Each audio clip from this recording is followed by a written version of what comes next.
슬기로운 현대소설 배경지식. 안녕하세요. 언어의 모든 것 쫑쌤입니다. 오늘은 현대소설을 잘 해석하기 위해 필요한 현대소설 배경지식에 대해 설명하고자 합니다. 시대별에 따른 현대소설 흐름을 설명해 보겠습니다. 소설을 읽을 때 역사순에 따른 주제 그리고 작가를 기억하셔서 공부하시면 빠른 독해 및 정확한 해석이 이루어집니다. 아는 현대소설이 수능에 나오면 좋겠지만 그렇지 못하는 경우 제시된 지문을 토대로 해석하셔야 합니다. 미리 알고 있다면 현대소설의 작품 분석에 도움이 될 수 있는 시대별에 따른 배경 지식과 시대별 대표 현대소설을 통해 거시적으로 살펴보겠습니다. 오늘은 개화기부터 일제감정하까지 소설을 알아보겠습니다. 먼저 개화기 직후 소설입니다. 구어체 등장! 자, 구어체는 말하듯이 대화체가 나타나기 시작했고요. 민족 계몽, 봉건적 사회, 낡은 제도개혁. 개화기 대표적 소설로 올해 수능 특강에 등장한 이광수 무적. 이를 통해서도 알 수 있습니다. 영체, 형식이, 여학생 이렇게 나오죠? 기억나세요? 순결을 잃었어. 나 죽을 거야. 봉건사에 가질 수 있는 생각을 나타내고 있죠. 슬퍼하는 영체 앞에 여학생이 말합니다. 아니 왜?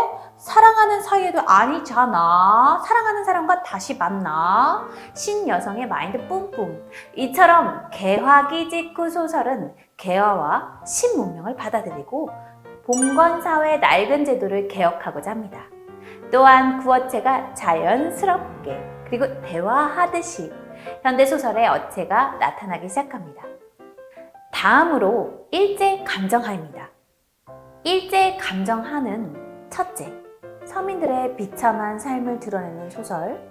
둘째, 식민지 시대 지식인들의 고뇌를 드러내는 소설. 셋째, 농촌사회 배경으로 한 소설. 넷째, 세대 간 갈등을 드러내는 소설로 나누어서 설명해 보겠습니다. 일정 감정하 서민들의 삶은 비참했지요. 이 같은 사실을 소설을 통해서도 살펴볼 수 있겠죠. 현진건의 운수 좋은 날 같은 소설을 통해서 서민들의 하루하루 벌어서 살아가는 그 가난, 그리고 인력거, 엽전, 그 당시의 시대적인 배경을 알 수 있는 단어들도 확인할 수 있습니다. 특히 3.1절 전의 상황을 알 수 있는 염상섭의 만세전. 그 당시의 서민들의 삶이 얼마나 비참하고 힘들었는지 알 수 있습니다. 주인공인 나, 일본에서 삑삑 전보받고 아내가 위독함을 알게 됩니다. 일본에서 배를 타고 기차를 타고 난 후 다시 돌아가는 여로 및 회귀 구조입니다. 아니, 이것이 산다는 꼴인가? 모두 대져버려라. 착간 안으로 들어오며 나는 혼자 속으로 외쳤다. 무덤이다. 구더기가 끓는 무덤이다.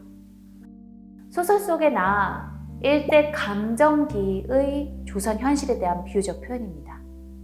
이 문구가 그 시대의 조선 현실을 나타내고 있습니다. 소설 속의 인물이 지식인이지만 이 시대에서 아무것도 할 수 없는 무능력한 상태입니다. 이 같은 지식인의 내면 세계를 알 수 있는 소설은 박태원의 소설가 구보시의 일일 그리고 이상 날개입니다. 다음은 사회의 현실의 벽에 부딪혀 무능한 지식인의 삶을 살고 있는 인물이 그려진 현진건의 술 권하는 사회, 그리고 유진호의 김강사와 T교수, 그리고 올해 수능 특강에도 있는 채만식의 치숙입니다. 일본인 밑에서 만족을 느끼며 사는 한 소녀, 그 입장에서 무능력한 지식인 아저씨의 비극이 조롱당합니다. 실제 이 아저씨는 현실을 추악하게 보고 있고 개인적 파멸을 감수하면서도 현실에 대항하는 인물로 그려지고 있습니다. 그렇지만 일제 감정하에 무기력한 인물로 그려지게 되죠. 농촌사회 배경으로 한 소설을 두 가지로 나눠봤어요. 첫 번째는 아름다운 농촌의 모습을 배경으로 한 소설, 두 번째는 식민지 농촌 현실을 저항하고자 하는 인물이 있는 소설로 나누어 보았습니다.